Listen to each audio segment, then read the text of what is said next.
Hello everyone, start करते हैं आज की वीडियो को जिसमें हम बात करने वाले हैं भारत और पाकिस्तान के बीच में उठ रहे तनाव के बारे में। और वो तनाव उठना भी जरूरी है क्योंकि आखिरकार पाकिस्तान ने जो हरकत की है वो बहुत ही घिनौनी और बहुत ही माफी ना होने योग्य ऐसी हरकत की है। इसी क्रम में अगर हम देखा जाए तो अगर वर्ल्ड की बात करें तो अमेरिका भारत के साथ है, रसिया भारत के साथ है, इजराइल भारत के साथ है।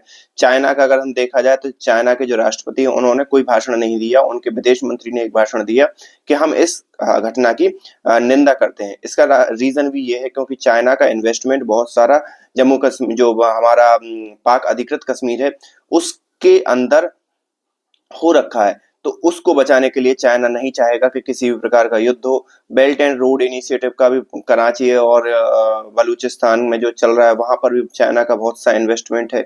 तो अगर ये युद्ध होता है तो चाइना के लिए निहायती तौर पर एक बहुत खतरा है। रही बात अमेरिका की, तो अमेरिका का जो ट्रंप एडमिनिस्ट्रेशन है वो किसी भी प्रकार से पाकिस्तान का समर्थन नहीं करता है। एक मोटे तौर पर नहीं करता है, वो बिजनेस के तौर पर हो सकता है हथियार बेच दे या वो कर दे, वो एक ये डिफरेंट बात है। लेकिन ट्रंप एडमिनिस्ट्रेशन ने अगर पिछले कार्यकाल में भी देखें तो पाकिस्तान का समर्थन नहीं उस हिसाब से किया था जैसे कि डेमोक्रेटिक गवर्नमेंट होती है जो अमेरिका की वो करती है। और अगर अमेरिका के जो वहाँ के मुख्य रक्षा मंत्री हैं या मुख्य जिनके अंदर पूरी इंटेलिजेंस आती है, तुलसी गैबार्ड, उन्होंने भी ये कहा कि भारत को जो करना है करे, हम उसके साथ हैं। तो ये एक प्रकार से पूरे के पूरे, चाहे यूरोप हो, अमेरिका हो, रसिया हो, सारे के सारे भारत के साथ हैं। लेकिन यहाँ पर एक गौर करने वाली बात ये भी है कि ईरान, जो कि वैसे ही अमेरिका से उलझा हुआ है न्यूक्लियर मिसाइल और न्यूक्लियर टेक्नोलॉजी को लेकर, वो कहीं ना कहीं भारत और पाकिस्तान के बीच में मध्यस्थता कराने की कोशिश कर रहा है। तो ये सारा का सारा घटनाक्रम है। और इस बीच रसिया ने भी अपने जो वहाँ के खुद के नागरिक हैं उनको एडवाइजरी जारी कर दी है कि भाई आप जितने जल्दी हो सके पाकिस्तान को छोड़ें और वहां से निकलें, क्योंकि आगे आने वाली परिस्थितियां क्या होंगी किसी को भी नहीं पता। तो ये सारी चीजें, पूरे घटनाक्रम हो रहा है और आगे आने वाले दिनों में आगे आगे होता है क्या, ये भी हमें देखना बाकी है। और दूसरी बात, जो अगर वहाँ के जो विदेश मंत्री हैं या एक प्रकार से मंत्री हैं पाकिस्तान के, वो भी क्या बोल रहे हैं उन जो आतंकवादी हैं उनके बारे में कि उन्होंने एक बहुत अच्छा काम किया। एक स्पष्ट रूप से अच्छा काम, उन्होंने टेररिस्ट वर्ड यूज नहीं किया। उन्होंने इस प्रकार से कहा कि वो अपनी कश्मीर की आजादी के लिए लड़ रहे हैं।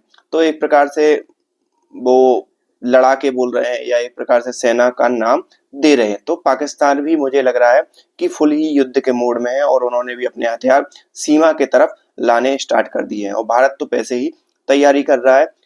एक जो वहां पर बहुत ही फेमस आतंकवादी संगठन है अलकायदा, उसका एक जो सरगना जिसका नाम आ रहा था कि उसका हाथ था, उसने वीडियो जारी करके कहा कि भैया मेरा इस पर्टिकुलर हमले में मेरा कहीं से कहीं तक कोई हाथ नहीं है। तो पैरेलली पाकिस्तान अपना वो भी दिखा रहा है, क्या एग्रेशन भी दिखा रहा है, लेकिन साथ ही साथ ये संदेश भी दे रहा है कि भैया भारत हमला ना कर दे। रही बात हमारे गृह मंत्रालय की, तो उन्होंने 48 घंटे के अंदर सारे पाकिस्तानियों को देश छोड़ने के आदेश दे ही दिए हैं। लोगों की कतारें लगी हैं वो भारत पाकिस्तान बॉर्डर पे। कुछ लोगों को पाकिस्तान वाले एक्सेप्ट नहीं कर रहे हैं, कुछ लोगों को भारत वाले वहां से एक्सेप्ट नहीं कर रहे हैं। कई ऐसी चीजें चल रही हैं। तो अभी आगे आने वाले 7-8 दिन बहुत ही क्रूशियल होने वाले हैं। और आप इस बारे में क्या समझते हैं, आप हमें कमेंट करके बताइए। मिलते हैं नेक्स्ट वीडियो में, तब तक के लिए थैंक यू।